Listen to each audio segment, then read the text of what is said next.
বিয়ের বাজেট কত ছিল বলো? আই হ্যাভ নো আইডিয়া আসলে। বাজেটের চাইতেও যেটা হয়েছিল, এখানে আসলে অনেক মানুষ ইনভলভ ছিল। যেমন ব্লিটস, যেটা তাহসিনের ইভেন্ট ইভেন্ট ম্যানেজমেন্ট। ম্যানেজমেন্টের কোম্পানি, ওরা আসলে they came forward and they said that ওরা আসলে এই কাজটা করতে চায়।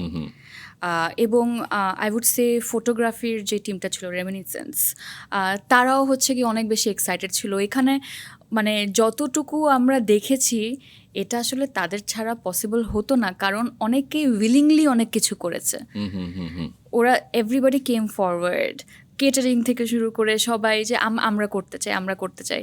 তো বাজেটের জায়গা থেকে হ্যাঁ, ডেফিনেটলি এক ধরনের খরচ তো থাকে, কিন্তু আই উড সে যতটুকু আপনারা দেখেছেন তার চাইতে অনেক বেশি কম খরচ হয়েছে, বিকজ সবাই আসলে এত বেশি ইনভলভ ছিল and they wanted to be a part of this. অনেকেই আসলে তাদের যেই সম্মানটা আসলে আমরা দেয়া উচিত, ওইটা হয়তো বা তারা নেয়নি নাই।